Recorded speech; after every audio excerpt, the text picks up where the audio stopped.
welcome back. I know I haven't been posting. I have so many videos on my phone that I do need to post, but there's a lot going on. So today is going to be a little bit more heartfelt. Sorry, I was taking off my boots. This has been a long time coming. I don't really talk about this. I don't really express myself about this. So, it's going to be a lot.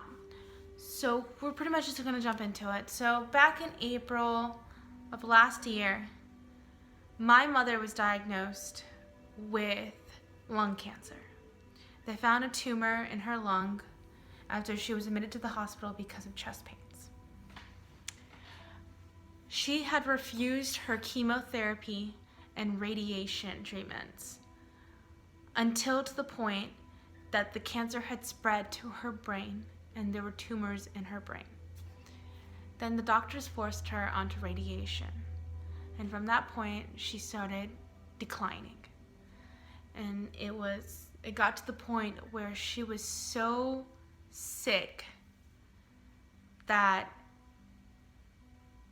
my brother pretty much dedicated his entire life to that moment.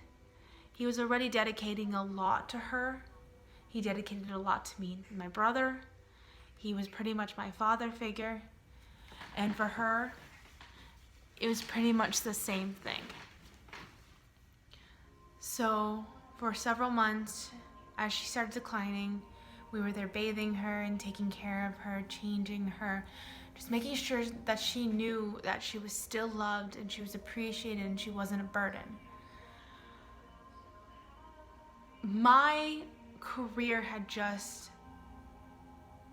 went up. Like, I was doing really well with my job and I was making good money. I had just gotten over being injured for 3 months and everything seemed great. It seemed like she was doing good. There weren't any complications except for the cancer.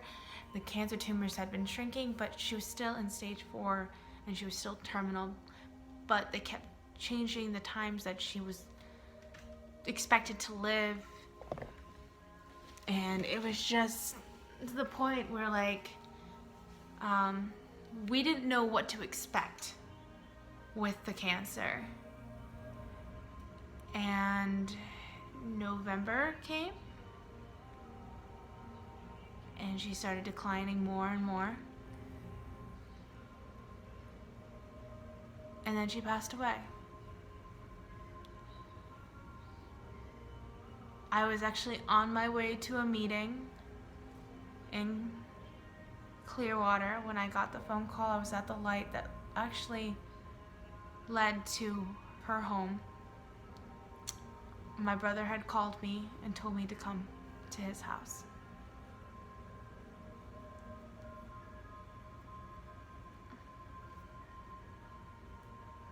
Without any context, he said, just turn around and come to me. And he hung up.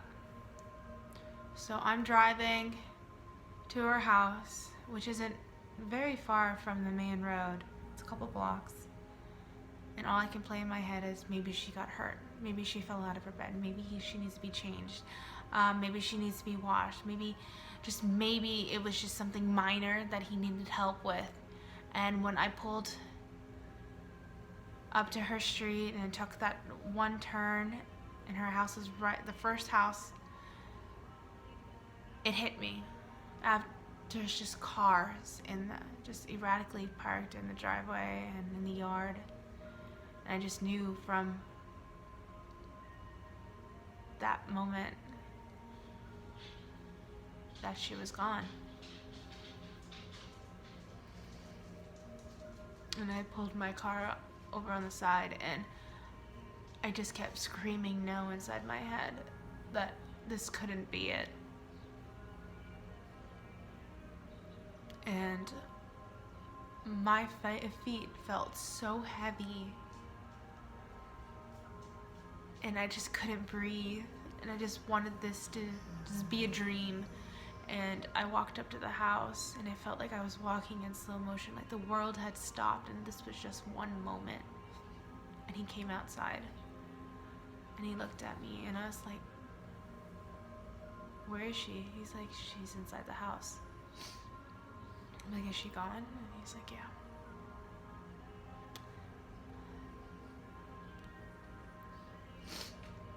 And I remember walking inside, and it was dark.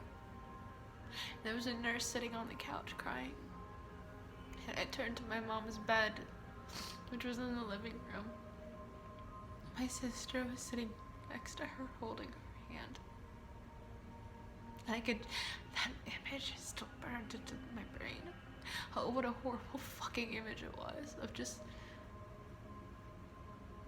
her in that state. A little history of my mother is the fact that she was the most strongest person you could ever meet in your life. Everybody respected her. My brother's friends, strangers, anybody that came to the house, my boyfriends in high school. The first thing you would tell anybody before they walked into that house is that you better address her first and you better call him Mrs. Silver. You were required of that. You were to make sure you ask her, hello, and how are you?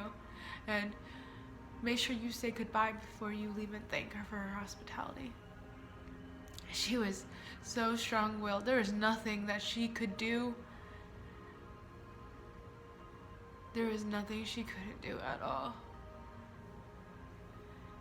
She used to do all kinds of crazy things, and she accomplished all of them.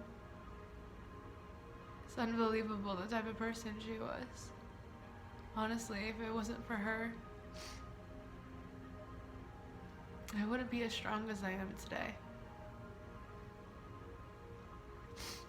And yesterday was Mother's Day.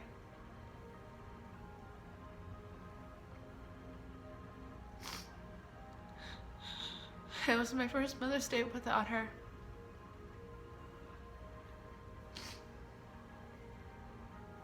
And Christmas this year was the first Christmas without her.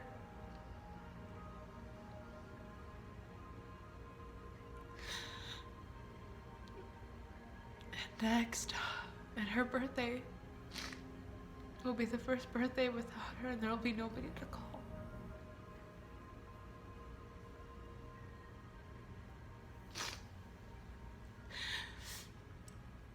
I held on to her that entire time. I didn't let go. I was so heartbroken. I saw the way she looked, and I just ran to my brother, and I just hugged him.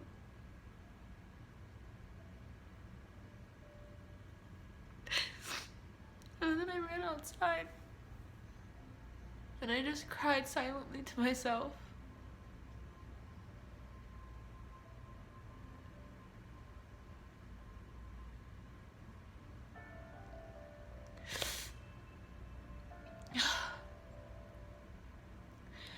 When I sat beside her and I held her hands, I put my head on her chest, and she felt so stiff.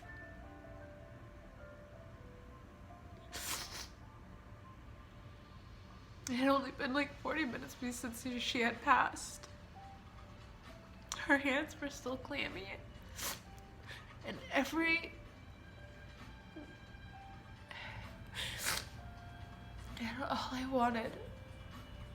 all I wanted was hoping for is that she was playing a prank on us like she used to do when we were kids.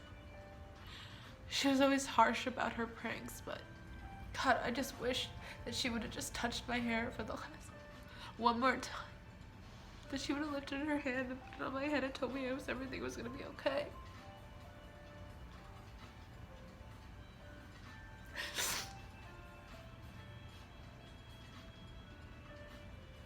And as Dobby came to come get her, I kissed her on her forehead one last time. And I told her I loved her.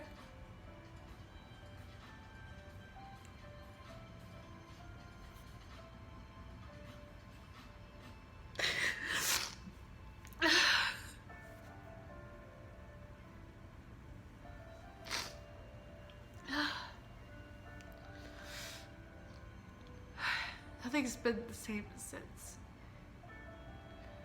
I've been doing terrible at my job. I have no drive and no motivation. I've just given up completely.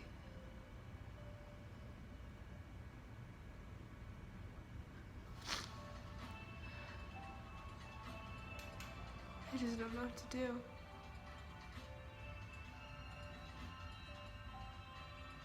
Everything I've ever done in my life, I did to make her proud of me. And now that she's not here, I don't know what to do with myself.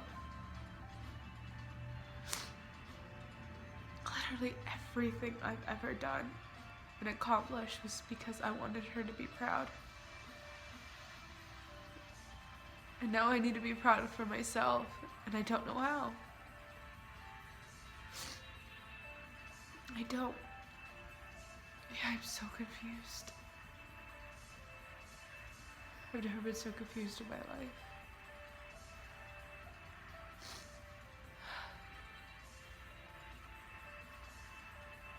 I went from making decent money to barely anything at all. I can't get my head in the game. I stopped eating. I'm so lost. And I don't want to be, because I have people who rely on me. I have family that needs my support.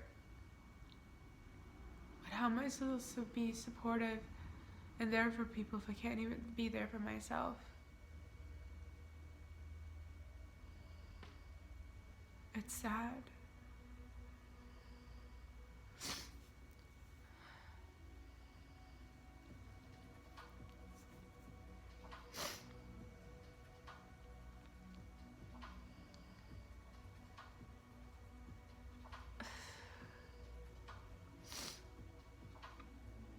So today, after being with my company for 6 months now, I've resigned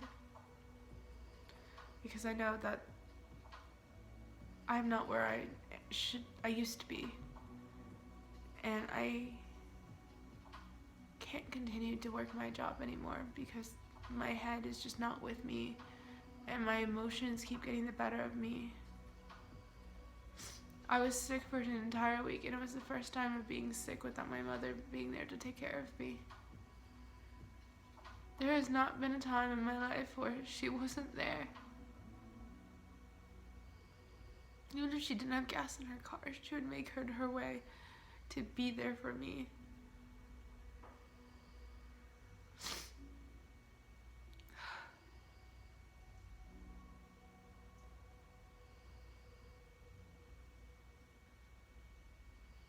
It's crazy just thinking that she's gone.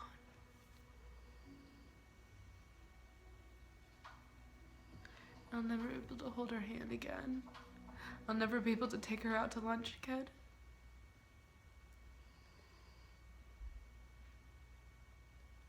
It's like I'm alone.